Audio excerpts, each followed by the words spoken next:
Halo, Assalamualaikum. Selamat datang di video kedua kuliah pertama analisis real 1. Di sini kita akan membahas tentang pembuktian matematika karena pembuktian matematika ini akan sangat kita gunakan nanti di materi Andreal selanjutnya. Di sini akan dilengkapi dengan contoh-contoh dari teori himpunan.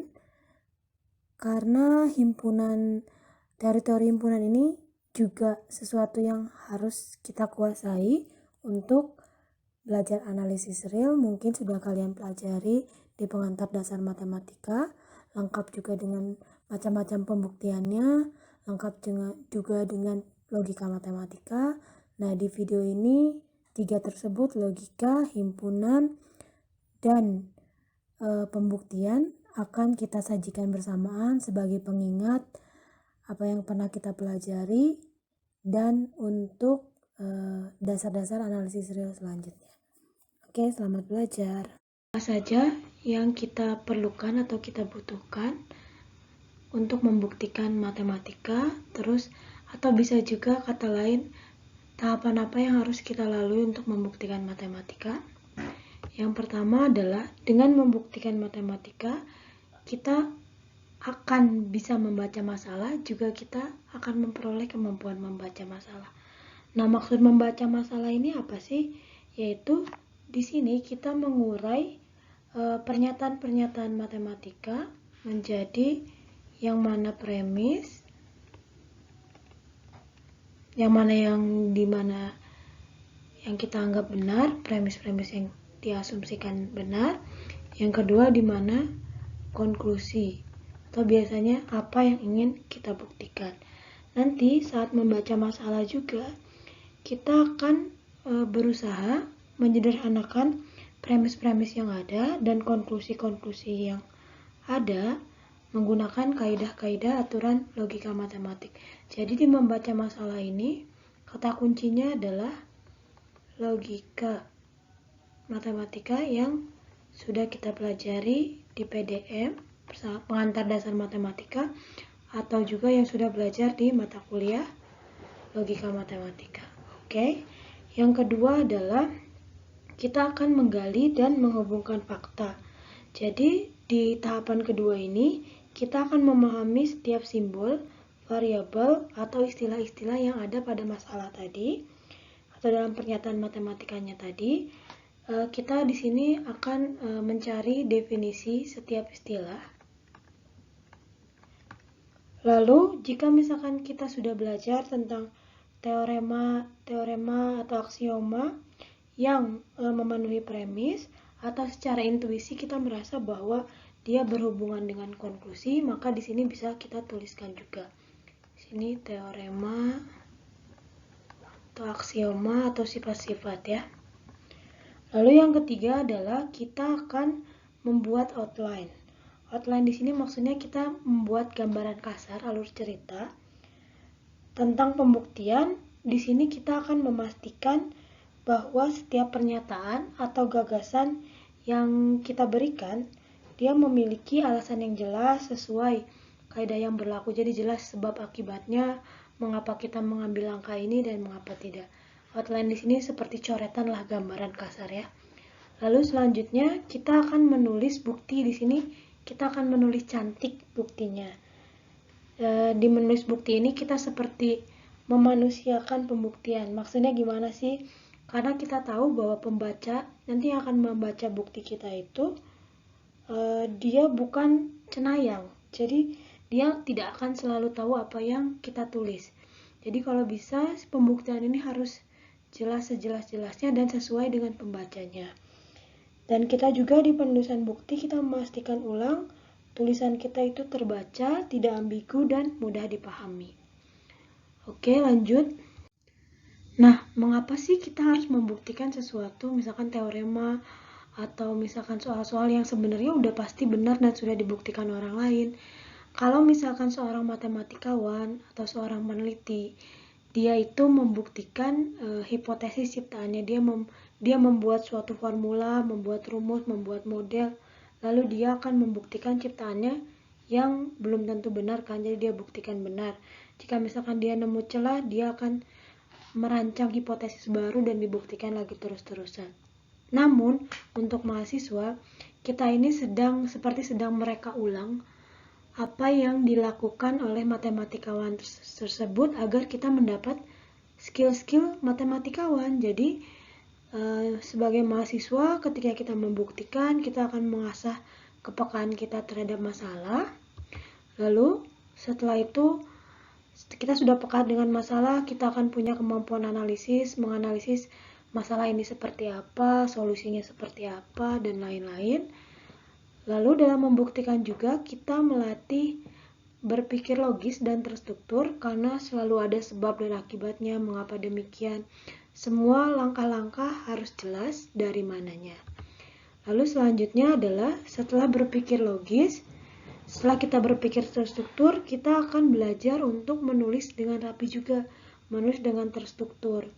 Jadi dari tulisan kita, pikiran kita yang terstruktur tadi terlihat dengan jelas lewat tulisan yang struktur. Nah, sebagai mahasiswa, karena kita sedang menyiapkan di dunia pasca kampus, kita sedang mempersiapkan skill-skill dan pengetahuan apa sih yang kita butuhkan untuk mengembangkan bidang yang kita tekuni. Jadi untuk statistikawan, kemampuan ini juga akan berguna untuk mengembangkan statistika, kombinatorika juga akan berguna, pemodelan juga berguna untuk mengecek modelnya apakah sudah benar atau tidak. Jadi sebagai mahasiswa juga mungkin nanti yang skripsi dan menciptakan hipotesis baru juga akan membuktikan ciptaannya benar atau tidak. Dan yang pasti, teori itu selalu berkembang dan tidak ada teori yang pasti benar. Jadi ada teori yang sudah beratus-ratus tahun dianggap benar, ternyata dapat dipecahkan, ternyata ada contoh penyangkalnya, ternyata ada celahnya bahwa itu tidak sepenuhnya benar. Jadi ketika kita mereka ulang pembuktian, kita juga sambil memeriksa agar kita juga kalau misalkan ada kesalahan, kita menemukan bugnya kalau dalam pemrograman, bugnya dalam sebuah sistem, atau kita bisa menemukan contoh penyangkal dari pernyataan yang kata orang benar. Nah, di sini kita akan memulai dengan membaca masalah. Seperti yang tadi saya bilang, membaca masalah itu kan mengurai struktur menjadi premis dan konklusi. Jika misalkan kita diminta membuktikan sesuatu, pasti bentuknya gini. Premis 1 dan premis 2 dan seterusnya, maka buktikan, biasanya misalkan apa, maka buktikan konklusi gitu ya. Ini strukturnya. Buktikan konklusi.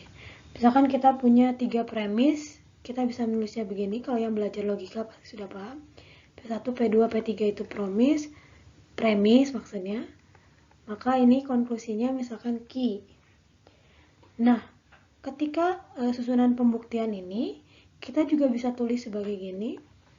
P1, P2, P3 ini adalah syarat cukup dari Q. Kalau misalkan ada yang menyatakan syarat cukup, diingat-ingat lagi definisi syarat cukup, kita sedang membuktikan bahwa P1, P2, P3 adalah syarat cukup bagi Q. Atau secara logika kita juga bisa membuktikan P1, P2, dan P3. Maka bentuknya implikasi Q, dia adalah sebuah tautologi atau valid. Jadi dalam pembuktian ini sebenarnya kita sedang membuktikan pernyataan matematika ini apakah terbukti benar untuk semua kemungkinan yang ada. Tautologi kan gitu ya. Untuk semua kemungkinan yang ada, nilai kebenarannya berlaku benar. Nah, P1, P2, P3 ini, premis-premis ini, dia setara dan dihubungkan dengan dan. Sementara premis maka konklusi itu dihubungkan dengan implikasi. Karena premis itu sesuatu yang diklaim benar, premis konklusi gitu ya. Premis ini kan diklaim benar. Maka semua pernyataan ini tautologi atau valid atau benar jika karena dia implikasi maka benar. Maka kita sedang membuktikan konklusinya benar agar semua dari sini adalah benar. Gitu. Ini sebagai gambaran umumnya bahwa bentuk dalam sebuah pembuktian atau sebuah pernyataan itu bisa kita asumsikan atau bisa kita nyatakan strukturnya dalam logika matematik. Lalu kita akan lanjut saja ke contohnya agar lebih paham. Oke, ini pertama ada contoh. Kita punya misalkan A dan B himpunan, buktikan bahwa A subset dari A gabung B, dan juga kita harus membuktikan A superset dari A irisan B. Premisnya apa di sini?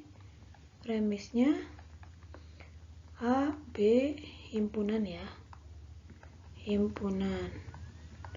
Lalu konklusinya apa? Konklusinya ini, A subset A gabung B dan A superset A iris B.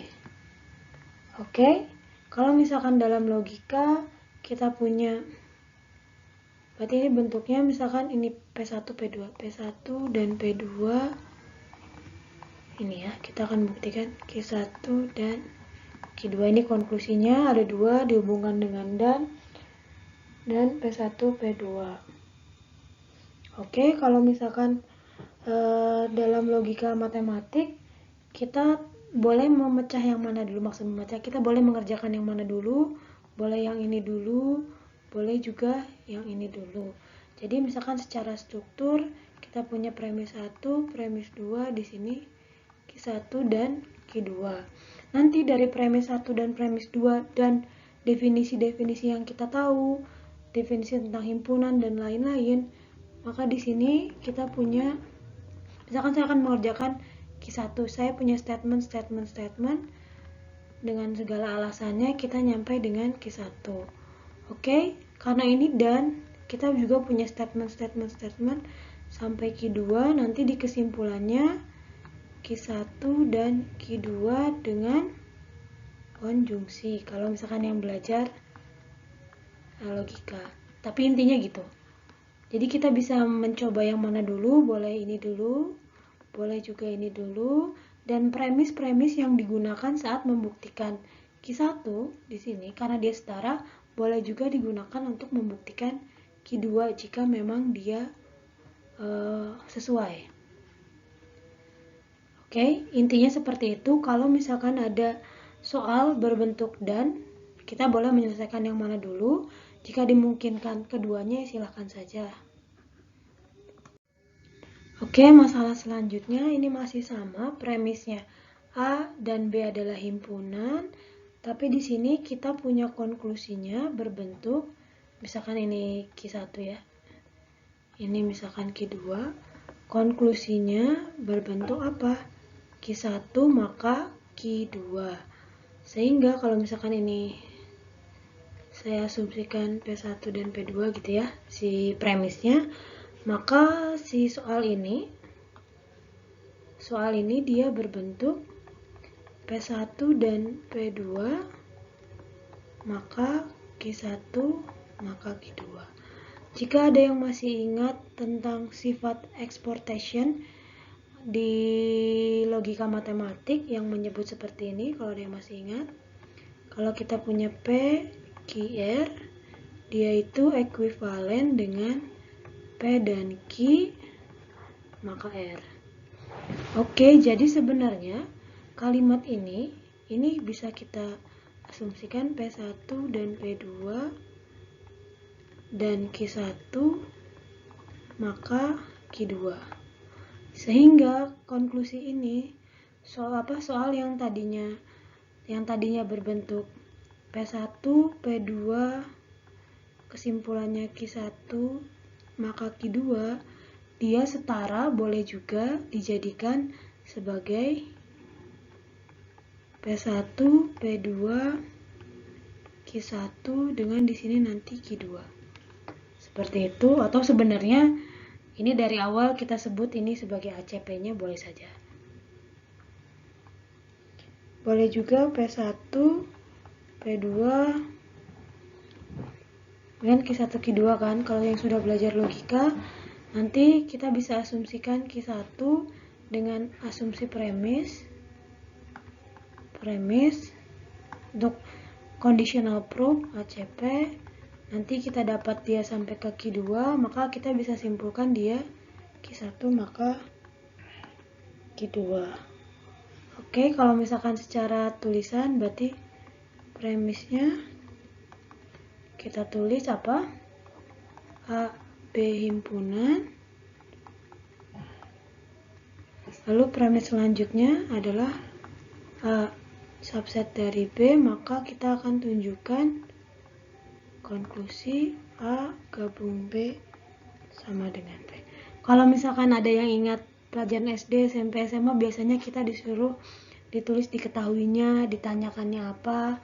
Nah, premis ini seperti diketahui dan konklusi ini seperti apa yang akan kita kerjakan atau ditanyakannya seperti apa. Oke, selanjutnya ini bentuknya. Ini masih sama premisnya, maka konklusinya berbentuk, kalau ini Q1, ini Q2 ya. Berarti konklusinya berbentuk Q1 jika dan hanya jika Q2 seperti itu ya. Kalau misalkan kita ingin belajar ingat logika lagi, Q1 biimplikasi Q2 ini dia ekuivalen dengan Q1 maka Q2 dan Q2 maka Q1. Maka kita boleh mengerjakannya seperti ini menjadi dua bagian, yaitu premis pertama A, B himpunan. Ini premis. Lalu konklusinya apa? Q1, Q2, dan yang kedua adalah premis A, B himpunan, konklusinya Q2, Q1. Oke, seperti yang tadi kita pelajari, kita juga bisa ubah si konklusi Q1 kedua ini, dia menjadi Q1-nya naik ke atas kan. Jadi premisnya Q1 juga, di sininya konklusinya Q2. Karena yang tadi, yang P maka Q maka R, dia melalui exportation dia ini K, dia ekuivalen dengan P dan Q maka R. Salah. Maksud saya P Q. Oke, ini di sini Q1-nya naik, ini juga sama. Konklusinya bisa kita ganti menjadi Q1 di sini dengan premisnya Q2. Jadi kita bagi dua kasus. Kasus pertama kita membuktikan Q1 maka Q2, atau kita membuktikan A subset B maka A iris B sama dengan A. Lalu selanjutnya kita buktikan yang A iris B sama dengan A, lalu maka A subset dari B. Oke. Nah, di sini kalau misalkan masih ingat pelajaran logika matematik, kalau misalkan di sini kan tadi kita, kalau misalkan ada bentuk seperti ini, sebenarnya Q di sini kan adalah premis yang asumsi premis ya, atau ACP, asumsi premis di conditional proof. Maka ketika kita mempremiskan Q1, jadi kalau misalkan dalam logika kita punya berarti P1, P2, misalkan ini akan dibuktikan Q1 maka Q2 ya. Jadi di sini itu seperti kita mengasumsikan Q1 diasumsikan, terus maka di sini kita dapat Q2, maka di sini dengan conditional proof kita dapat Q1 Q2. Lalu selanjutnya di sini ada Q2 dapat juga yang sama, maka premis-premis statement-statement kita di sini tidak lagi dapat digunakan di premis kita di yang satu lagi. Jadi ketika misalkan kita membuktikan ini membuktikan ini satu tahap menjadi dua tahap, maka premis yang kita pakai di sini, atau gagasan yang kita pakai di sini tidak lagi bisa kita pakai di sini karena beda asumsinya. Karena di sini asumsinya Q1 benar, sedangkan di sini tidak ada asumsi Q1 benar, yang ada Q2 benar. Oke, mudah-mudahan bisa dipahami. Ini sekilas tentang struktur logikanya. Nanti kita masuk ke penyelesaiannya. Oke, selanjutnya. Oke, nah sekarang kita punya permasalahan dalam bentuk atau dalam bentuk disjungsi. Nah, sebenarnya kalau misalkan kita membuktikan dalam bentuk disjungsi, misalkan buktikan P atau Q. Sebenarnya kita tinggal membuktikan jika dia bukan P, maka Q. Mengapa demikian? Ini kan. Jadi misalkan ini adalah ekuivalen dengan apa? Negasi P, maka Q. Sebenarnya dengan membuktikan ini A gabung B atau B gabung A, maka ini sama dengan kita membuktikan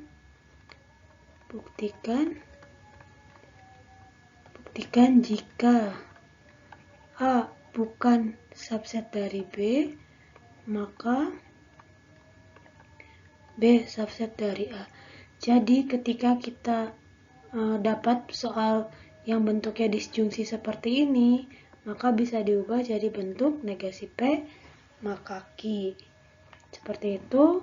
Nah, ini jadi kalimat jika maka kan. Sebelumnya kan kita sudah jika maka premisnya apa? A, B himpunan. Nah, ini yang di sini dia A bukan subset dari B, dia menjadi premis asumsi yang baru kan. A bukan, maka konklusinya yang akan kita buktikan adalah B subset dari A. Oke, paham ya? Jika kita punya kalimat atau, pembuktian atau P atau Q, maka bisa kita ubah menjadi jika bukan P, maka dia haruslah Q. Sehingga si negasi P ini masuk ke premis sebagai asumsi premis, dan konklusi yang kita buktikan hanya tinggal B subset A. Walaupun sebenarnya kalau misalkan kita baca dengan sungguh-sungguh di sini, misalkan A dan B adalah himpunan, buktikan bahwa A subset B atau B subset A. Kita bisa menemukan counter example bahwa pembuktian ini A gabung B atau B gabung A itu tidak benar. Mengapa demikian? Karena ada, nanti mungkin kalau misalkan kita membuktikan pakai counter example, kita bisa menemukan contoh yang A dan B-nya himpunan, tetapi dia bukan keduanya. Bukan juga A gabung B, bukan juga B gabung A. Jadi ini secara sekilas bisa kita buktikan dengan tidak terbukti oleh counter example. Tapi susunannya seperti ini. Nah, susunan atau ini bisa kita ubah menjadi susunan premisnya. P1, P2, AB himpunan, terus premis asumsinya dengan ini, A bukan subset dari B, lalu konklusinya yang akan kita buktikan tinggal B subset dari A. Oke, jadi tidak perlu kalau misalkan dan kan kita harus membuktikan keduanya. Namun kalau misalkan atau kita hanya membuktikan konklusi satu konklusi saja dengan yang lainnya sebagai premis. Ini boleh dibalik juga karena dia bersifat setara. Ini boleh dibalik juga, kita ini kan dia komutatif, kita bisa jadi Q atau P, maka di sini negasi Q atau P, maka premisnya berubah menjadi ditambahkan premisnya AB himpunan. Terus berarti premisnya B bukan subset A, nanti konklusinya adalah A subset dari B. Maka si ini menjadi premis, si Q tadi, negasi Q menjadi premis, dan kita akan menunjukkan bahwa dia P. Seperti itu.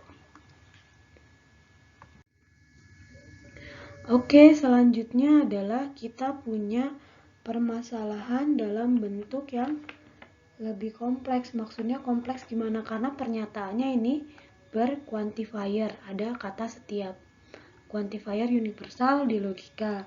Jadi kita punya premisnya, tetap sama sebenarnya premisnya. A, B himpunan.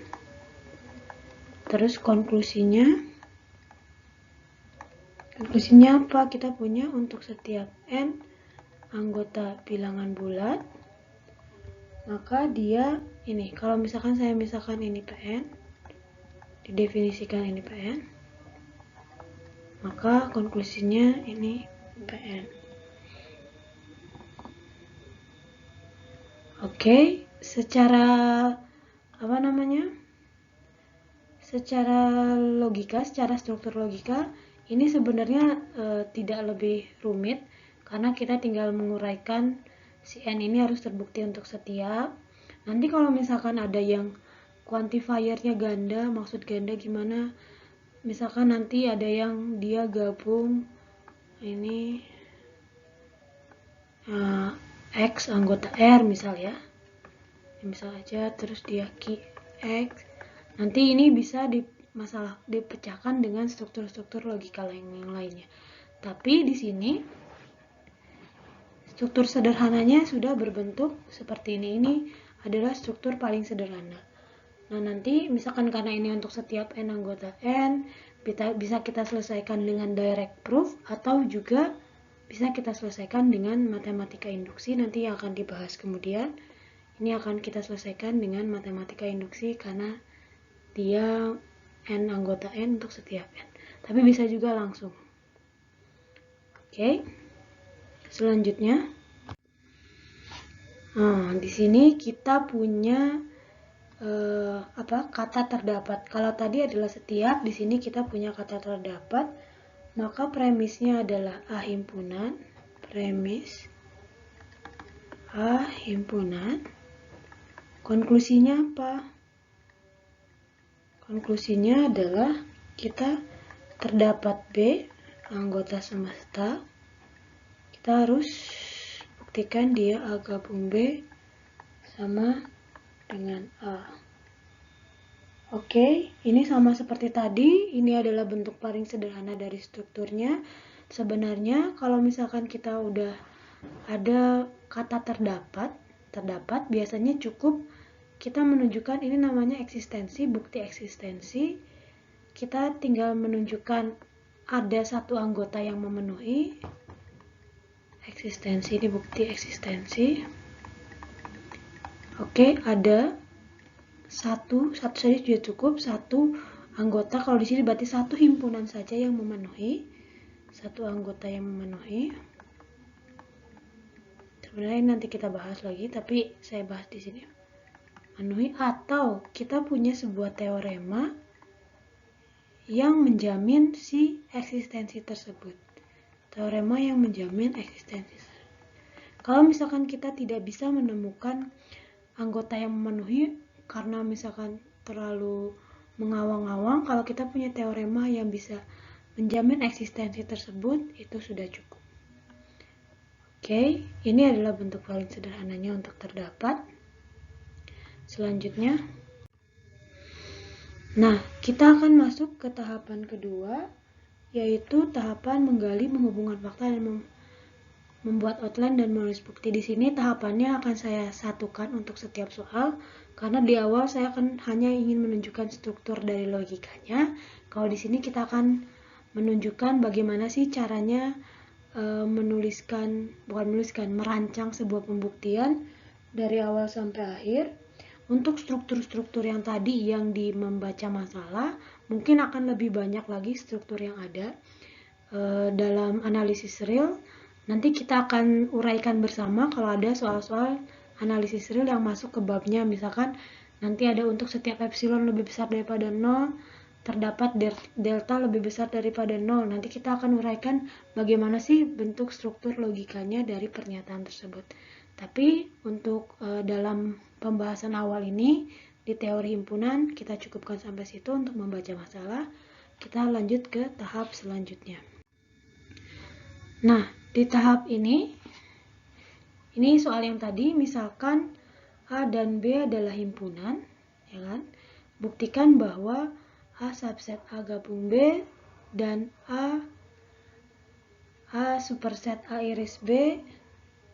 Ini kita harus buktikan ini. Nah, kita harus tahu setiap istilah dari sini. Himpunan itu apa? Himpunan itu adalah koleksi atau kumpulan dari benda-benda. Koleksi dari benda-benda atau elemen.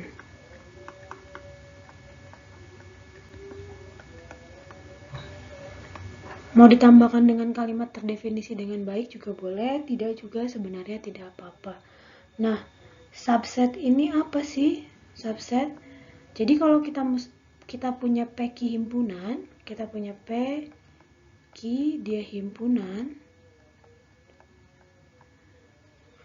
maka P disebut subset, ini lambang subset dari Q, itu jika dan hanya jika, ini definisinya, untuk setiap X anggota P,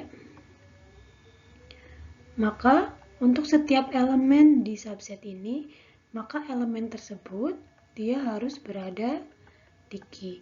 Jadi dalam menggali fakta ini seperti kita menyebutkan satu-satu definisinya.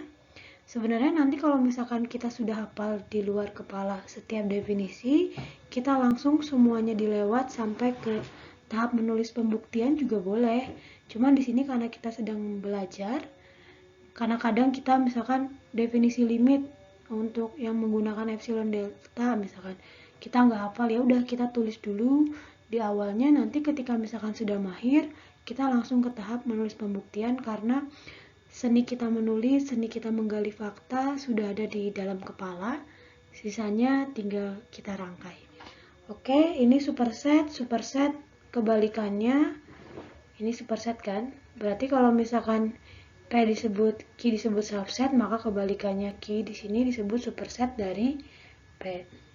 Oke, kalau misalkan irisan, kita punya P-Q himpunan, P irisan Q itu didefinisikan adalah X semua elemen yang dia berada di keduanya, X anggota P dan X anggota dari Q.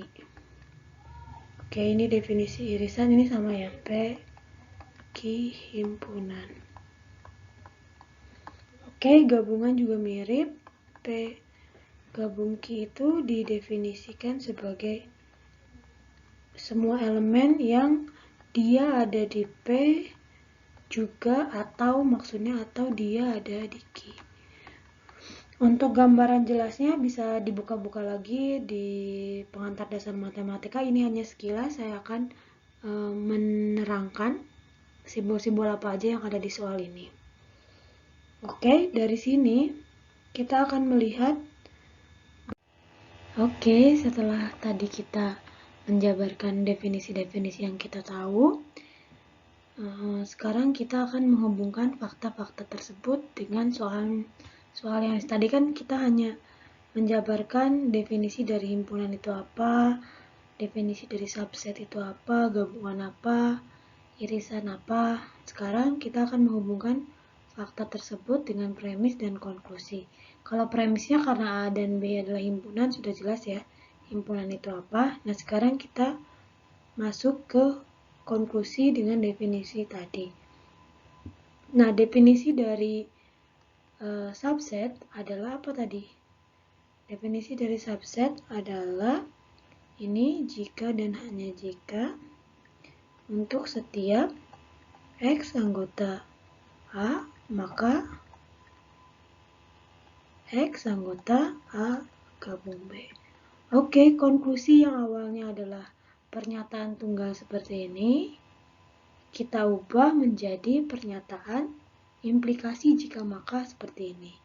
Jadi nanti bisa saja ini menjadi premisnya, premis tambahan atau asumsi premis. Ini menjadi konklusi yang kita buktikan untuk pertama. Nah, sekarang kita jabarkan dulu dari sini, sudah paham ya? Nah, sekarang X elemen A gabung B itu apa? X elemen A gabung B itu apa?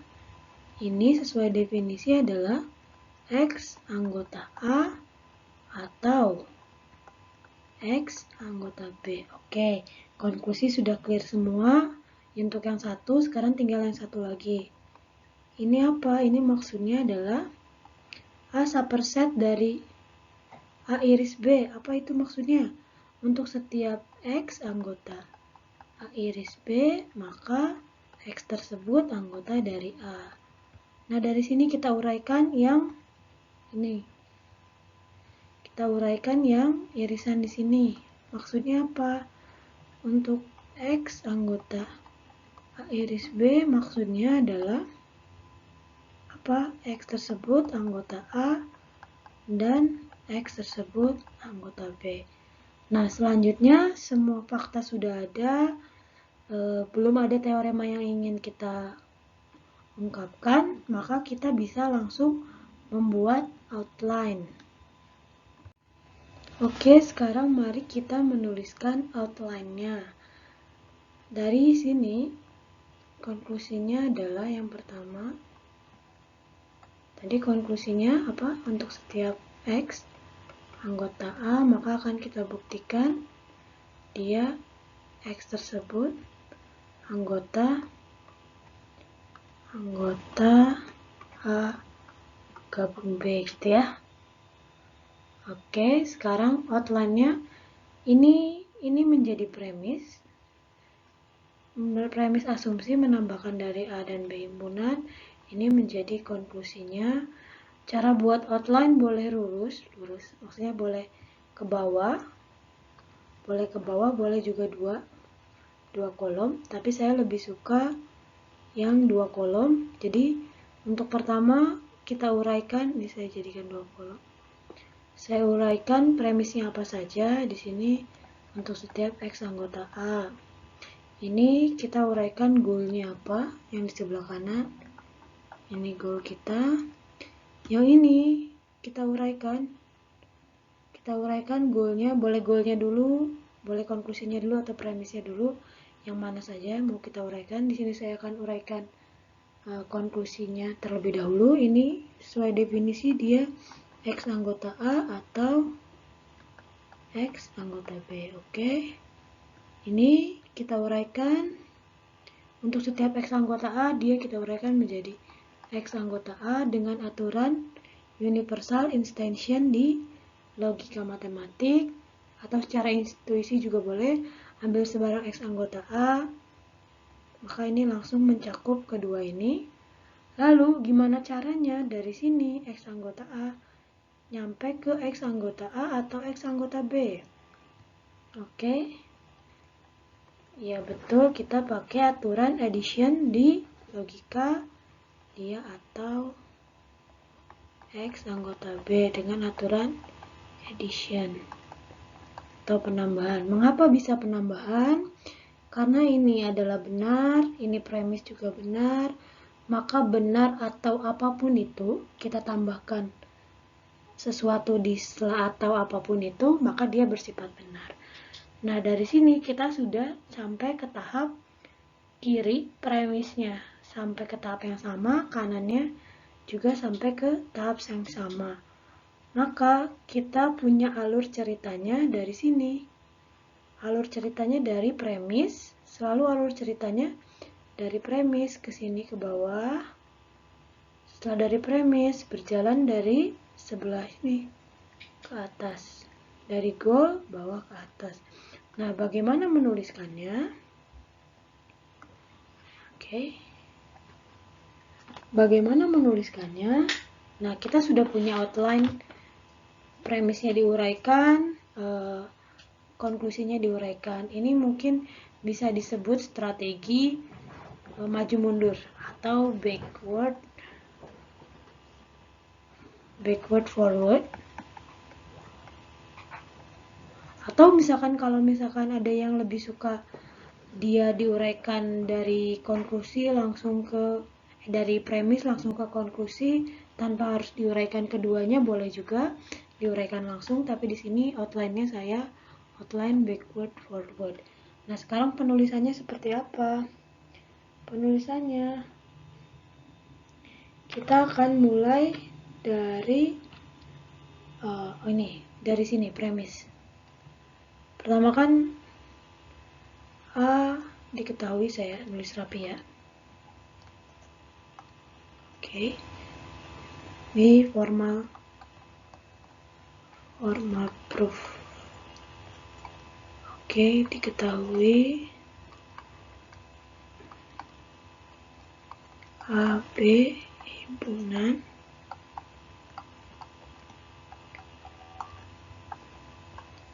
akan ditunjukkan A gabung B, A subset dari A gabung B. Oke, lalu kita ke sini, ke premis. Premis untuk setiap X anggota A, berarti ambil sembarang X anggota A, maka sini X juga dia anggota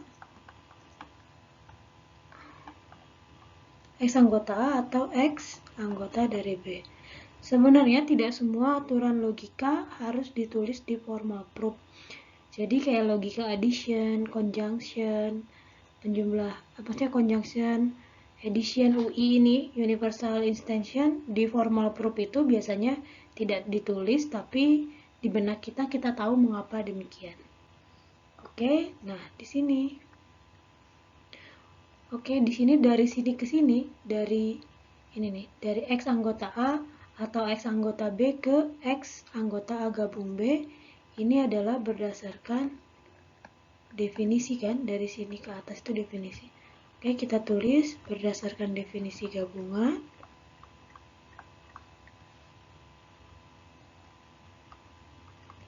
Definisi gabungan. Maka X anggota A gabung B. Oke, di sini. Nah, sampai sini sudah terbukti bahwa A subset A gabung B. Boleh ditulis atau boleh juga tidak terbukti. A subset A gabung B. Oke, jadi saya banyak menemui, misalkan di jawaban-jawaban ujian gitu ya. Jadi mahasiswa itu hanya menulis si outline-nya. Kadang ada yang menulis outline-nya seperti ini. Ininya pakai lambang sama dengan, di sini dia sama dengan gitu ya. Padahal kiri dan kanan itu tidak sama dengan, karena kita harus alurnya harus jelas dari premis menuju konklusi. Ada juga outline seperti ini tapi sudah dari premis menuju konklusi lurus gini ya outline-nya. Tapi alangkah lebih bagusnya dibuat cerita atau formal proof-nya seperti ini.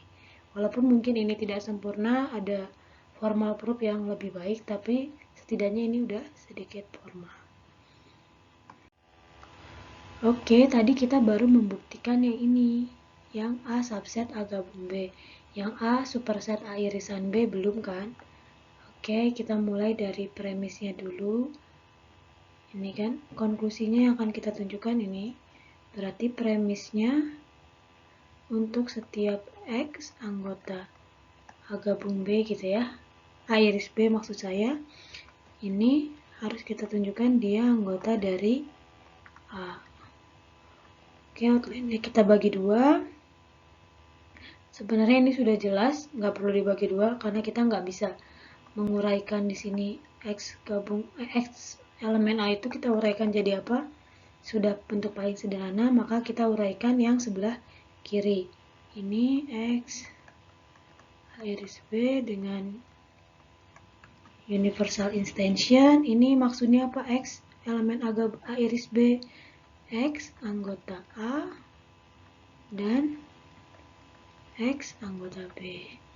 Nah, gimana caranya X anggota A dan X anggota B jadi X anggota A? Dia caranya dengan simplifikasi di logika. Jadi pelajaran di logika itu sangat penting.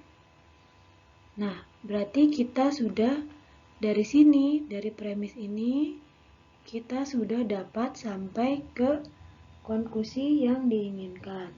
Maka writing formal proof-nya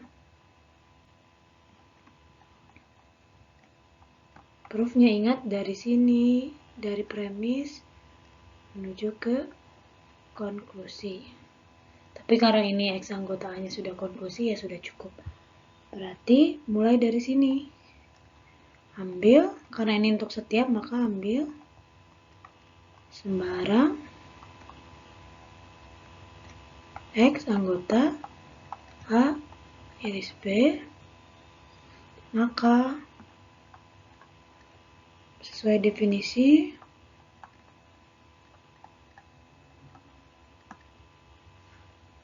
X anggota A dan X anggota B.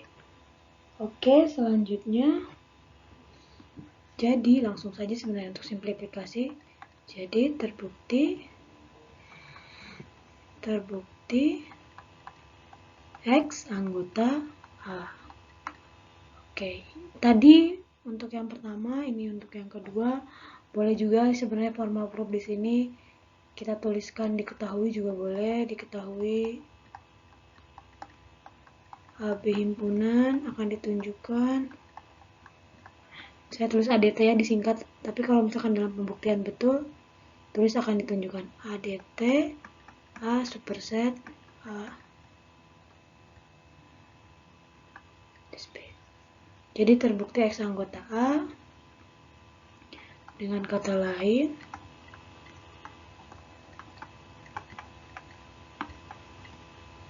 A superset A iris B. Oke, formal proof-nya seperti ini. Jadi formal proof yang tadi, yang pertama digabungkan dengan ini. Jadi dalam dua kasus. Nah, selanjutnya kita ada soal baru. Kita akan buktikan terdapat. Ini adalah bukti eksistensial karena kita akan menunjukkan terdapat. Nah, di sini definisi yang belum kita tahu apa? Himpunan sudah tahu tadi ya. Definisi gabungan juga sudah tahu tadi. Sekarang yang belum adalah definisi kesamaan himpunan. Dua himpunan P dan Q dikatakan sama jika dan hanya jika P subset dari Q dan Q subset dari P. Oke. Nah, untuk dalam menggali sebuah fakta, karena ini terdapat sebenarnya kita cuma perlu mencari satu contoh. Terdapat itu kalau misalkan ada bukti eksistensial, kalau misalkan ada bukti, maksudnya sesuatu yang minta dibuktikan keberadaannya eksis, itu kita tinggal mencari satu contoh, satu saja contoh yang memenuhi. Kalau dalam di sini kita harus cari satu himpunan B, itu apa? Atau kita sebutkan teorema yang menjamin si eksistensinya itu ada. Eksistensi.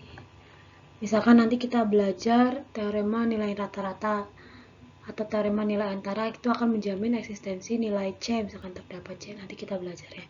Nah, jadi kita boleh mencari satu contoh yang memenuhi atau teorema yang menjamin eksistensi. Oke, sebenarnya kita di sini mungkin lebih tepatnya kita akan mencari satu contoh yang memenuhi.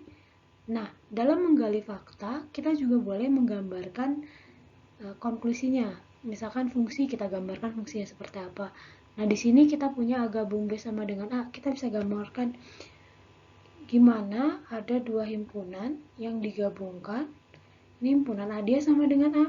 Berarti secara logika, mau nggak mau himpunan itu harus ada di dalam A itu sendiri. Jadi si B ini harus ada di dalam A. Jadi secara logika, kita tahu bahwa himpunan itu adalah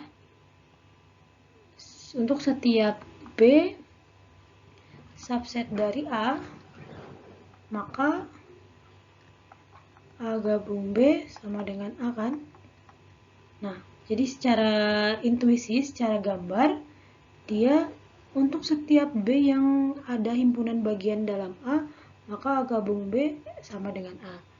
Oke, kalau kayak gini kita harus membuktikan yang pertama kalau kita mau pakai konklusi ini. Yang pertama kita harus membuktikan bahwa pasti ada anggota, pasti si A ini memiliki dari sini. Pasti A memiliki himpunan bagian.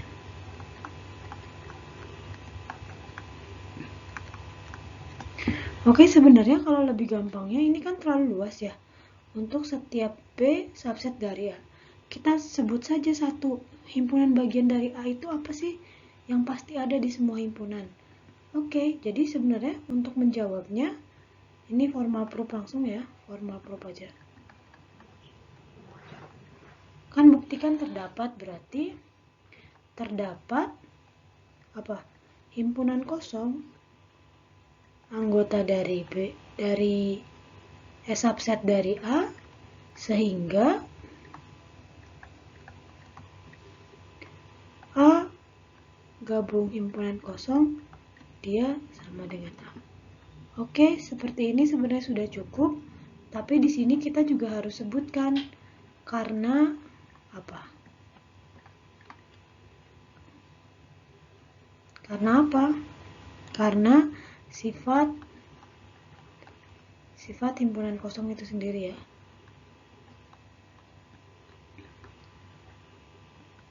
Kalau misalkan hafal teoremanya, sebutkan teoremanya kalau A gabung himpunan kosong itu adalah pasti A. Bisa kita buktikan juga, tapi begini juga sudah cukup. Tapi kalau bisa membuktikan semuanya, boleh juga di sini kita buktikan. Tapi untuk bukti eksistensi cukup satu contoh yang memenuhi, contohnya tidak usah terlalu umum seperti ini. Misalkan terlalu umum untuk setiap B subset dari A, kasih contoh yang eksak yang pasti juga boleh. Seperti itu. Atau kita punya teorema yang menjamin eksistensi itu juga boleh. Jadi sebenarnya ada teorema yang menjamin eksistensi bahwa himpunan kosong selalu subset dari A, tapi sebenarnya dalam formal proof ini tidak apa-apa. Oke, mari kita lanjut ke contoh selanjutnya.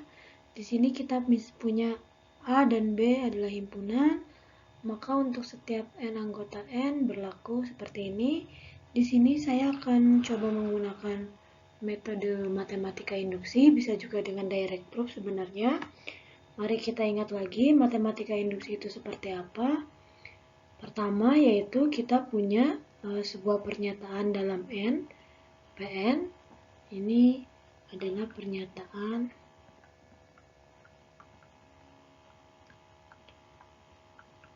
dalam N anggota N, seperti itu. Lalu kita punya P1 benar. Lalu selanjutnya untuk setiap K anggota bilangan asli, maka PK benar mengakibatkan PK plus 1 benar. Oke, ini bunyi matematika induksi. Jadi, jika ada matematika induksi dan kita sudah bisa membuktikan P1 benar, juga kita bisa membuktikan jika PK benar maka PK plus 1 benar, maka kesimpulannya adalah untuk setiap N, anggota N, maka Pn benar. Nah, jika kita ingin membuktikan tidak mulai dari N sama dengan 1, misalkan kita ingin membuktikan dari N sama dengan 2, misalkan berarti tinggal diganti P1-nya dengan P2 benar. Oke, di sini saya akan coba buktikan untuk mulai dari P2 benar ya. Oke, kita mulai dari sini. Di sini PN-nya apa? PN-nya adalah didefinisikan ini. PN didefinisikan ini. A gabung B1 dan seterusnya sampai dengan dia BN. Lalu P1-nya apa? P1 itu sama dengan A gabung B1 sama dengan apa? A gabung B1. Ini jelas benar ya. Tapi di sini saya akan membuktikan P2 juga benar. Nah, P2-nya apa? P2-nya itu adalah A gabung B1 iris P2 sama dengan, ini akan ditunjukkan ya. Akan ditunjukkan P2 benar, ini P2-nya ini.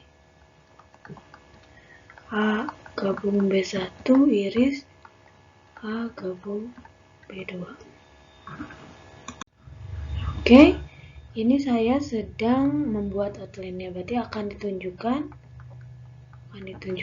P2 benar. Oke, yang pertama adalah apa? Ini A gabung B1 iris B2 itu artinya apa? Artinya adalah X anggota A gabung, salah, maaf. Pertama mari kita ambil sembarang dulu ya, untuk membuktikan. Oke, untuk membuktikan dia sama dengan, maka saya akan buktikan A gabung B1 iris B2 itu dia subset dari A gabung B1 iris A gabung B2 dan A gabung B1 iris B2 dia superset dari A gabung B1 iris A gabung B2 gitu ya.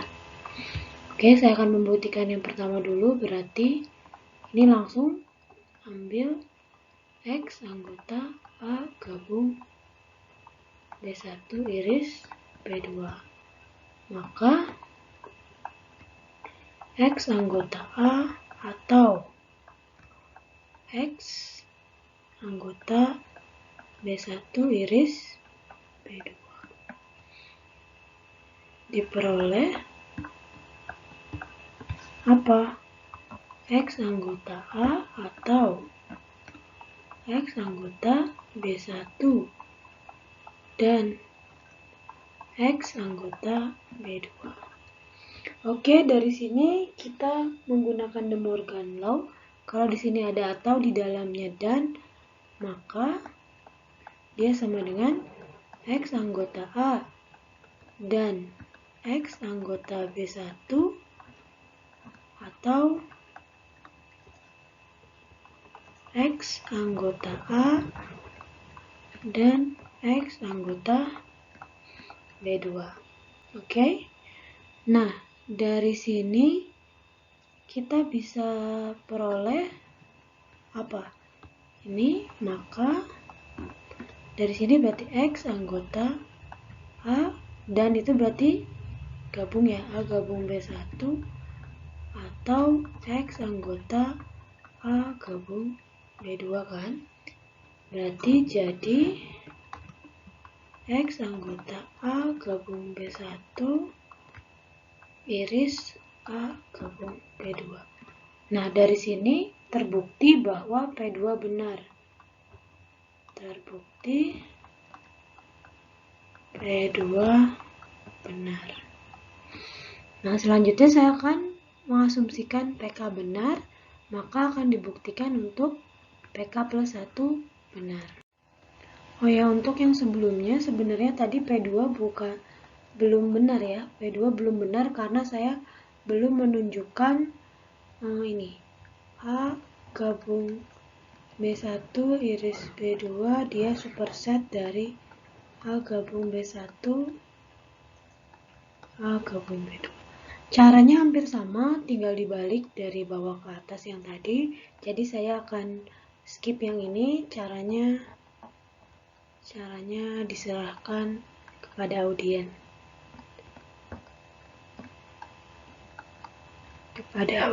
Oke? Nah, kita asumsikan P2 benar. Nah, berarti sekarang kita asumsikan PK benar. Asumsikan PK benar. Oke, asumsi. Sebentar. Saya tulis asumsi PK benar. Asumsi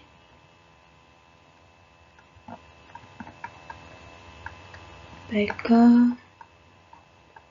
benar. PK itu apa? A gabung B1 iris B2 iris dan seterusnya sampai BK. Ini juga sama, A gabung B1 iris dan seterusnya sampai A gabung BK akan ditunjukkan PK plus 1 benar. Nah, kita punya A B1 iris B2 iris BK iris BK plus 1. Nah, di sini kita boleh misalkan B1 iris B2 iris seterusnya sampai BK itu dia sama dengan himpunan baru, contohnya himpunan C gitu ya. Nah, ini akan sama dengan A gabung C iris BK plus 1. Maka berdasarkan yang tadi kita lihat di mana di P2, karena ini sebenarnya dua himpunan, dia akan sama dengan apa? A gabung C iris A gabung BK plus 1. Oke. Nah, di sini A gabung C itu apa? A gabung C berarti A gabung B1 iris terusnya sampai BK diiris, ini selanjutnya A gabung BK plus 1. Nah, yang ini karena kita tahu PK benar, maka ini sama dengan A gabung B1 iris A gabung B2 seterusnya sampai BK A gabung BK iris, berarti yang ini A gabung BK plus 1. Oke, ini masih bukan formal proof, masih outline, masih kasar. Nanti silakan jika ingin merapikannya. Berarti yang pertama yang perlu dirapikan adalah ini P2 yang tadi belum diselesaikan. Ini juga boleh serahkan dengan alasannya, atau boleh juga begini. Nah, di PK plus 1 ini sama dengannya tidak di subsetkan, tidak subset dan superset, karena sebenarnya kita tinggal menggunakan apa yang sudah kita lakukan di P2 dan apa yang sudah diasumsikan di PK. Jadi nanti penulisan formalnya juga mirip-mirip seperti ini, tapi lebih rapi. Ini tulisannya sangat berantakan, dia lebih rapi, nanti terbukti dengan induksi matematika untuk setiap N anggota N, maka Pn benar. Seperti itu. Oke, mari kita lanjut ke soal selanjutnya. Tadi kita sudah membaca masalah bahwa ini adalah pernyataan disjungsi, dia ekuivalen konklusinya dengan A bukan subset dari B, maka B subset dari A, atau boleh juga ini, atau boleh juga ya, B bukan subset dari A, maka A subset dari B. Tapi sebenarnya karena kita tahu bahwa ada counter example dari sini, kita punya dua himpunan. Ini kan secara kita bikin outline menggali faktanya, bahwa kalau ada dua himpunan, kemungkinan pertama adalah dia terpisah, himpunan lepas. Ini A, ini B, kemungkinan pertama kan.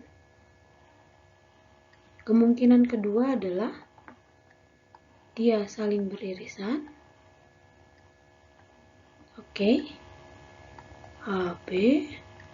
Kemungkinan ketiga adalah dia ada di dalamnya, ini A, B atau sebaliknya B-nya ada ini A yang kecil, ini B. Ini ada 4 kemungkinan. Kalau misalkan A sama dengan B, kita asumsikan di sini. Boleh juga kalau mau ditulis A sama dengan B. Oke, jadi ada 5 kemungkinan. Nah, sedangkan di soal ini, premisnya hanya dia A dan B himpunan. Berarti premisnya hanya A dan B himpunan, tapi konklusinya dia hanya mencakup 2 ini saja kan, atau ini, padahal ada kemungkinan lain. Kalau dia tidak subset dari B, maka bisa jadi ini dia himpunan lepas, bisa jadi dia beririsan, bisa jadi dia A sama dengan B, kan masih banyak faktor lain. Berarti di sini counter example-nya kita tulis saja counter example. Tulis saja misalkan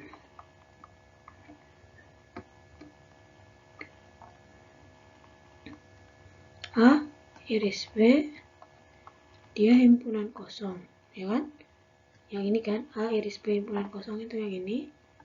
Maka A bukan subset dari B dan B juga bukan subset dari A.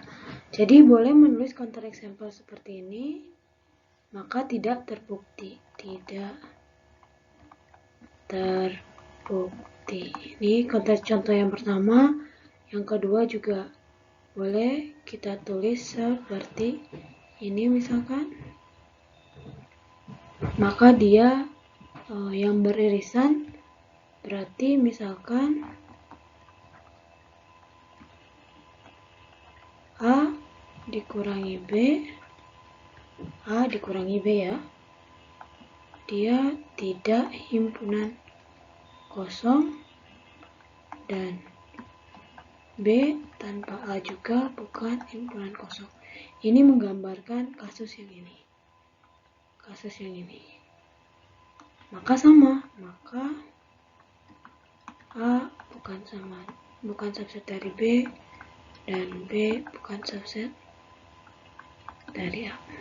Oke, jadi tidak terbukti. Oke, ini sudah formal proof dengan counter example. Ini sudah formal proof. Jadi ketika misalkan nanti kita menggali masalah, membuat outline, ternyata dalam pikiran kita sudah tergambar bagaimana formal proofnya, ya sudah langsung saja. Tapi kalau kita masih bingung kerangkanya seperti apa, sebaiknya buat outline agar menulisnya lebih rapi. Seperti itu.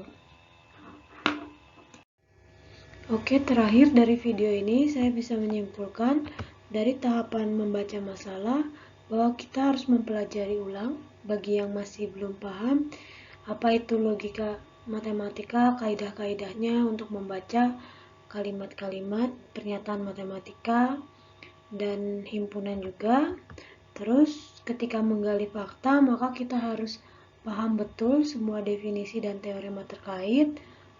Misalkan tentang bilangan real, maka kita sebaiknya hafal dan paham tentang definisi dan teorema tentang bilangan real. Nanti limit juga begitu, turunan juga begitu, integral juga begitu. Nah, outline itu ada satu kolom, yaitu dari premis menuju konklusi. Kita temukan pernyataan-pernyataan yang sesuai sebab akibatnya, bisa juga jalurnya dari premis, dari konklusi juga maju, nanti bertemu di tengah-tengah, atau biasanya disebut sebagai backward forward strategi. Oke, selanjutnya metode pembuktian yang sudah kita pelajari ada direct proof atau pembuktian langsung, ada pembuktian dengan kontradiksi. Nah, kontrapositif ini belum saya masukkan ke video ini, silahkan pelajari sendiri. Intinya ekuivalensi, kalau kita punya P maka Q, maka ekuivalensi dengan negasi Q maka P, atau boleh juga dengan statement-statement ekuivalen lainnya seperti yang tadi saya lakukan. Ini menggunakan matematika induksi biasanya ditandai dengan untuk setiap n anggota bilangan asli. Oke. Oh iya, ada satu lagi dengan kontradiksi. Tadi juga kontradiksi udah ya, nomor 2 kontradiksi. Di video ini juga belum saya lakukan. Nah, di kontradiksi ini tinggal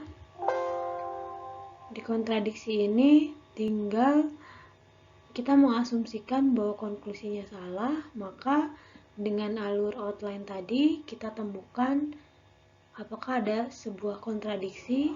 Kontradiksi itu biasanya diinisiasi atau ditandai dengan misalkan ada dua hal yang bertentangan. Misalkan kalau di himpunan ada X anggota A, terus kita juga dapat fakta bahwa X bukan anggota A. Nah, itu adalah suatu kontradiksi. Nah, terakhir ketika menuliskan bukti, metode pembuktian di sini ada 4, mungkin ada metode pembuktian lain yang telah kalian pelajari, boleh juga digunakan. Yang terakhir adalah menulis bukti. Nah, menulis bukti itu adalah fokus kalian adalah pembaca. Pastikan pembaca mengerti apa yang kalian maksud. Karena pembaca bukan cenayang. Jadi bunyikan setiap kalimat, maksudnya apa.